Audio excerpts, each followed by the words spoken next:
800 subscribers for the girl. You know, I had to make it serious, guys. The last one I was like, giveaway. Now I'm on some I've been wishing, guys, so I need to preach. We are preaching today. Let's go. Hey everyone, welcome back to my YouTube channel. If you don't already know, my name is Lesego Ramela, and on this channel it's all about learning, growth and contribution. So I'm here to celebrate 800 subscribers. You guys are showing up for the girl. Like, you know, when I had to start my YouTube channel, I think I had to remember that I'm not doing it for the views, the likes, the comments. I was doing it because I've actually started recording myself, I guess, since 2016, and I just felt like I had conversation that could be heard by other people, and I also wanted to hear what other people had to say about the conversations that I would strike about, right? And my career, my path to CASA, and just experiences that I've had academically just so happened to be the reason why, for me, this platform is taking off the way it's taking off. But not to take away from why I actually have so much passion and determination and drive to like continue teaching, is because of the fact that like I am a Christian first before anything, and I think I'm able to, or I was able to, overcome my obstacles in my academics and my failures and whatever things that I came across because I had my faith like at the core of my heart. And so even this week it's been very difficult. I've been feeling very heavy, like, you know, spiritual attack 101. That's just been my portion, right? And so I had to go back to the word. I had to go back to God. I had to remember that I'm feeling so overwhelmed and I'm feeling so, I don't know, it just feels like it's the year end. And for those of you that don't know, I am 27, I am married, I have a child, I just qualified to be a CSA, I'm almost done with my training contract. So there's a lot of moving parts, and for the most part I sometimes feel like I get lost in all of the things that are happening, and I need to come back towards myself and think, am I still on the right track? Am I still walking in my purpose? Am I still doing the things that I feel like I was called to do? And one of them is obviously being teaching, right? And I think when you are Christian, sometimes you just go through your mind and think, should I go into ministry? Man, must I just forsake my entire life, guys? Oh, what must happen with my life? But that's not the case, right? I don't come from a background where there's like preachers in my family or anything of that sort. On the contrary, I'm the one that talks a lot, and I always bring up the concept of faith. And so I want to bring it up again on my channel because I feel like for me to be who I am is because of my faith, and it's important that I also spread the gospel as much as I can, even with the small platform that I have. No matter how big, how small, there's nothing wrong with spreading the gospel. And so in my terrible week, I went back to the book of Genesis, and I was thinking to myself, why am I feeling so confused? Why am I feeling so doubtful, right? And it's funny that in the garden, right, when the serpent went to Eve and asked Eve, did God really say that you can't eat from that fruit, right? For me, that was a point of entry to show that one of the devil's weapons that he uses most of the times is doubt. And I've experienced a lot of doubt in my academics, in my journey to being a CA, in my small stint of being a mother, and on my journey of becoming a wife, right? Because that question when the serpent asked Eve, for me, was creating doubt. And I realized that when you have doubt like in your mind, and when you are doubtful about the decisions that you are having in your life, you have a moment of an identity crisis. It's like you remembered God said this, right? But now somebody said something else, or the enemy used some sort of question that's now causing me to doubt my entire path, my entire route. I'm not even sure if I'm coming or if I'm going. I'm not sure if I should be studying to become a CA, or if I should go into ministry, or if I should just forsake and become a TED talker, you know. But the devil uses doubt to just distract you and confuse you, right? Which is another weapon that the devil uses, is confusion, right? So I found myself, especially in this season where a lot of moving parts and a lot of transitioning elements are happening in my life that I am quite confused, or I feel confused, right? And then I have to remember that after the devil asked Eve that question, Eve answered back to the devil and said, yes, he did say this, right? But then the serpent responded back to Eve and said, no, you will not die if you eat from this tree of life and knowledge. You will be like God. God is just trying to not let you guys flourish in life. And the reason why he's saying that you can't eat from this tree is that he doesn't want you guys to become like him, but eat it, right?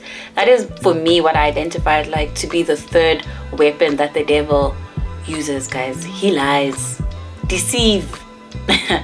You know, sometimes all of these thoughts in your mind might be just deception and lies that you feed yourself. And if it's not coming from yourself, it can be coming from other people outside of you. It can also be coming from people that you genuinely thought care for you and are loving for you, and people that are supposed to be in your corner. But the devil can use anything and anyone to deceive you, right? If you don't know how to distinguish between lies and truth, it's very easy for the devil to use that weapon against you and lie to you and tell you that no, you are not worthy of becoming a CA. No, you are not worthy of being a young mom and flourishing at the same time. No, you are not worthy of going for your dreams and shooting above your means, or being somebody that you haven't seen around you, that you haven't seen in your family. You might be the first in your family. I feel like I'm the first CA in my family, and I thought to myself, like, what am I doing, right? I don't have anybody to relate to, and I'm going astray from what my family does best. And funny enough, most of my uncles and aunts are all teachers or principals, guys. Like, it's weird, but I feel like subconsciously in my CASA journey, I still feel like those elements of teaching are coming through, right? But to dissuade away from the title in itself, like sitting in a classroom teaching kids, that's not the journey that I chose. And so being a CA, I feel like that was me stepping outside of myself and overcoming myself, and really being brave enough and courageous enough to be something that I haven't seen around me before. And I think in that moment afterwards, the devil obviously deceives Eve. We know what happens. She eats the fruit, gives it to Adam. Adam also eats and it's a mess, you know. And I feel like after they eat the fruit, right, both of them suddenly feel shame, right? They've been naked in the garden for all this time, but for the first time we get introduced to the concept of feeling shame.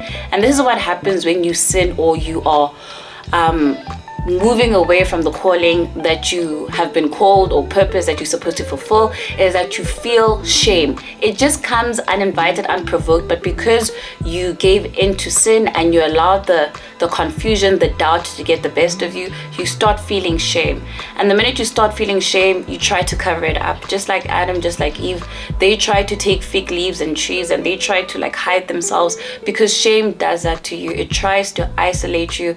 It tries to make you hide away from who you are, and you're trying to hide this part of you that you don't want to be exposed. But now it's because it's been exposed and you wanted something that for the life of you had no business being in. Eve had no reason to be looking at the tree of life and thinking, damn, that fruit looks so good. Let me just take a bite, you know. But because of the confusion and the doubt that the devil implemented in Eve's mind, she was so easily persuaded to go for the things that you want. Like, even every day on social media, we see things and we think we want them, but we don't know the cost of the things that we want. We don't know that we're falling into a trap of deception, and we just get taken by things of this world, and we think maybe I should become something else because this looks great on social media, so surely this is what I should want. And then you explore it, and then you realize, no, my girl, my guy, that's not who you were supposed to be. That's not what you're supposed to be having in your life, but you invited that in your life, and now that causes you to be shameful. You want to hide it. You don't want to like disclose what you're doing behind the scenes. You don't know what you're doing in the darkness. But funny enough, what I got from the story is that God was also walking in the garden at the same time and asked Eve and Adam, like, where are you? Why are you hiding? And they confessed and they said, this is what happened, right? And I struggled a lot with that, because I feel like it was so brave of them to actually confess what they've done, because I think sometimes we hold on to this pain and this shame for longer than we're supposed to, and not letting it out and confessing, okay, you know what, I messed up. I have no business doing the things that I should have been doing. I have no business spending 10 hours on TikTok, whereas I'm supposed to be studying for my auditing exam and I'm failing. You know what I mean? So having to have that acknowledgement and that confession moment for me is something that I struggled with, and I encourage you to also explore that in yourself and just ask yourself, like, how does it serve me when I'm hiding my shame, when I'm hiding the things that I know I should be doing? And what could happen if I just had to release this pain, release this anger, this frustration, and remember why I want to become a CA, remember why I want to do XYZ, whatever it may be. For me, obviously, I'm making it relevant to my audience and my situation, being in academics, right, and being somebody that's holding the baton for everybody coming after me. But that's just the lessons that I got, right? But I just wanted to use this moment, right, to just acknowledge the fact that every step that you take in your life comes with its own challenges, right? There are seasons where you are going to be flourishing, you are going to be happy, and there's also going to be seasons where you're going to be doubtful, you're going to be confused, you're going to feel shameful. But if you repent, if you confess your sins, if you come to God, if you give it to God, there is a promise. We all know that that promise in the Bible was Jesus, right? Who came for our salvation, who saved us. And so you have to be certain that you know for a fact that there is a promise at the end, and that everything that you are doing is not in vain, and that everything that you do it for God's glory. Do it for the fact that you are not doing it for self, you are doing it to make sure that people see the God within you and that you are spreading the gospel. Your life is a testimony. I don't necessarily have to walk into ministry and stand on a platform and go preach, and I have to remind myself every time, because I'm like, girl, will you be able to you know, leave it to the preachers? But I can be in ministry just by living my life according to the gospel, and just using the principles and using my faith to be a guide for other people. But not to make this video too long, thank you so much for getting me to 800 subscribers. I'm looking forward to growing with you guys in every aspect of my life, whether that be in my career, in my personal life, in my motherhood, in my friendship life, in my ministry life, you know what I mean. But thank you guys for your support. Don't forget to like, to comment, to share, and to subscribe, and I'll see you guys in my next video. Bye guys.